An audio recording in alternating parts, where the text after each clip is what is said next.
에세이 라이팅을 평가를 하는 중이었는데 한 학생이 헬로우를 홀레라고 마이 네임을 미 네임이라고 썼어요. 처음에 영어를 배울 때부터 파닉스가 안 됐다. 읽기를 처음으로 우리 영어 교육을 하는 데 있어서 굉장히 중요한 부분인데 이거를 그럼 초기부터 어떻게 가르치면 체계적으로 가르쳐 줄 수가 있을까? 네, 여러분.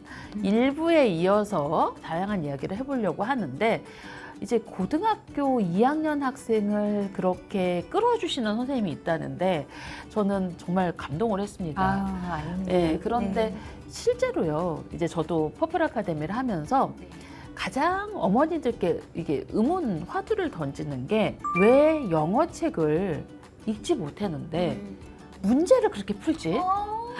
그게 사실은 아무 효과가 없다는 게 이 읽기과학 책에도 있더라고요. 그쵸. 그 전략을 가르치는 게 네. 제가 이번에 그 사이언스 오브 리딩 책 읽으면서 되게 인상적이었던 그 대목이 100시간을 가르친 것과 1시간을 수업한 것과 그 이 전략을 수업을 했을 때는 네. 읽기 능력에 차이가 없더라. 그러니까 1시간만 가르쳐줘도 되는 거죠. 읽지 못한 아이들한테 읽는 네. 법을 가르쳐주고 스스로 네. 공부하게 하는 게 맞아요. 교육의 목적인데 문제 풀고 요령을 계속 가르쳐서 너가 읽기가 아닌 거지. 요령을 깨우쳐서 하라고 하는데 네. 제가 이런 말을 하면요 학부모님들도 그게 뭐 나빠? 이렇게 얘기하세요.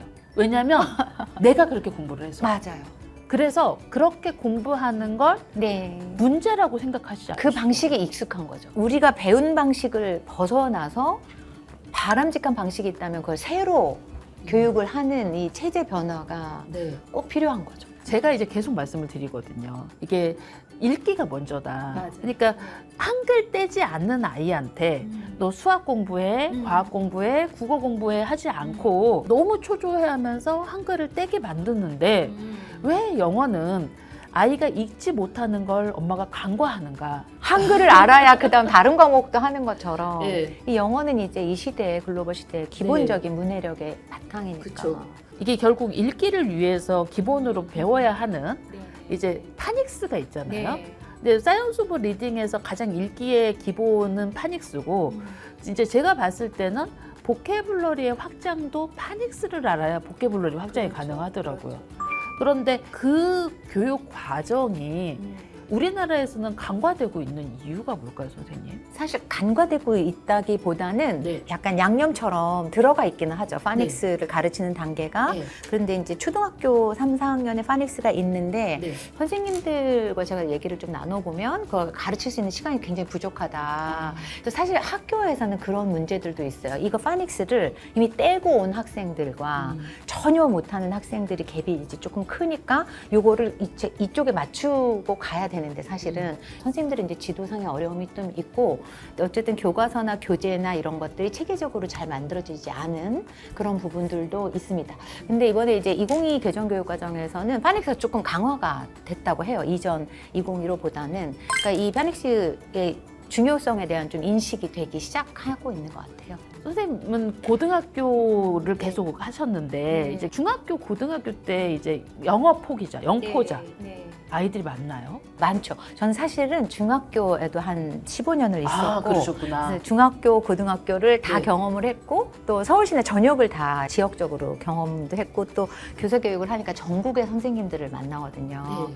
그래서 되게 많은 중고등학교 데이터를 좀 파악을 하고 있는데 굉장히 흥미로운 거는 저는 이제 고등학교의 영포자는 참 손대기가 어렵다고 생각을 해요. 왜냐하면 기본적으로 수업 시간에 다뤄지는 텍스트 자체 난이도가 되게 높으니까 파닉스도 안 되고 문장 단위 읽기가 안 되는데 이렇게 막 고차원적인 수능이랑 관련된 배경 지식이 필요한 텍스트를 못 읽는 건 너무 당연하죠. 그래서 이제 고등학교는 아이의 포기자가 많지만 중학교 단계는 이미 텍스트가 그래도 일상생활에 좀 관계가 있는 조금 쉬운 언어들이니까 여기 단계에선 포기하지 않아야 된다고 생각하는데 중학교에도 많은 거예요.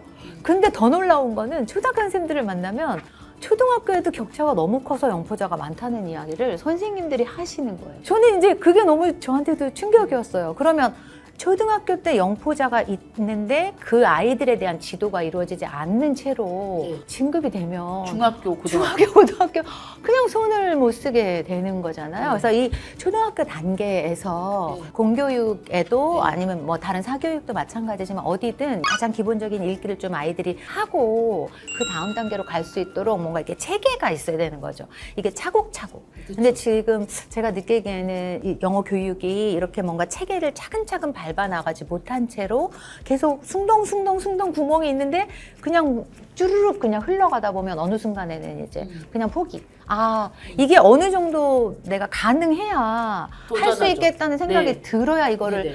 성취하고 싶은 마음이 드는 거지. 네. 너무 외계어가 되어버리는 순간은 그냥 뭐 아무것도 안 하고 싶잖아요. 사실은 파닉스가 아까 말씀드렸듯이 뭔가 영어로 소리를 듣고 그 소리를 문자화할 수 있고 그리고 문자를 소리로 읽어낼 수 있는 게 파닉스. 저는 디코딩이라는 의미가 기존의 선생님들이나 아니면 어떤 책들 우리나라에서 나온 파닉스 책의 디코딩은 해독이라고 되어 있잖아요. 근데 그게 이제 결국은 제가 사이언스 오브 리딩에 대한 여러 가지 논문이나 책을 읽어봤을 때 이 해독이 결국은 소리를 해독할 수 있어야 된다라는 표현이 있어요. 그래서 저희가 그 가장 중요하다고 생각한 게 알파벳 26개가 갖고 있는 소리를 알아야 된다라고 저희는 정의를 내렸거든요. 저희 아이가 한글을 6살인가 했는데 그때 이제 한글에 이제 알파벳의 소리 음가를 인지를 하니까 뭐 사자를 할 때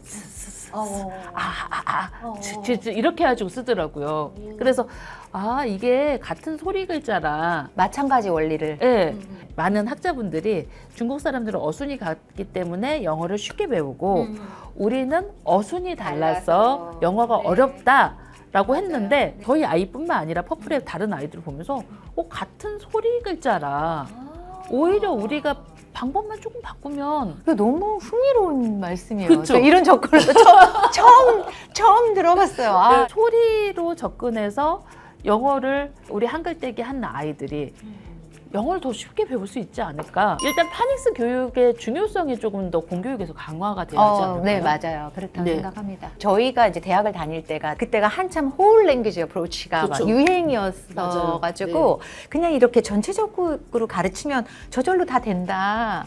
그리고 사실은 그런 교육의 사조가 되게 많이 그 이후에도 연결이 됐었던 것 같아요. 그래서 뭔가를 명시적인 지도가 없이 네. 전체적으로 이렇게 그냥 습득이 되도록 하는 방식? 근데 지금 학습과학을 제가 공부를 해보면 이 교사의 다이렉트 인스트럭션이 이 명시적인 지도가 엄청 중요하고 특히 어휘 지도 할 때 되게 중요하다는 부분들이 여러 차례 강조가 되고 있거든요.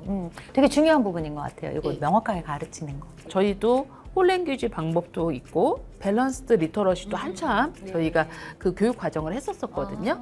근데 그렇게 했을 때 발달이 빠른 그런 아이들이 있긴 있어요.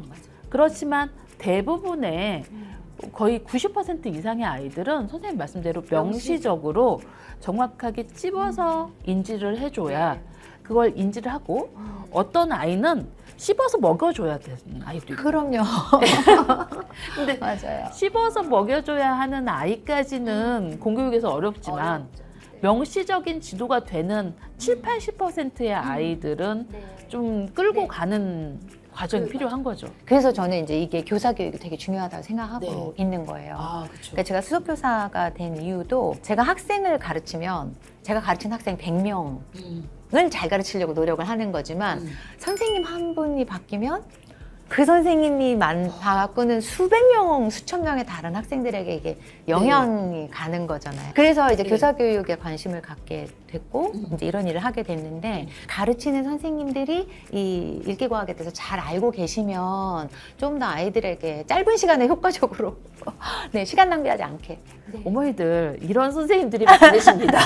아니 선생님들 너무너무 애쓰는 선생님들 많으세요. 그쵸. 진짜 열심히 하시는 분들 많으세요. 실제로 이렇게 가이드하고 끌어주시는 선생님들이 많아서 저희가 이 아이들의 영어에 대해서 앞으로도 저희가 조금 더 나아갈 수 있지 않을까 생각을 합니다. 이제 3부에서 조금 더 자세히 해보도록 할까요?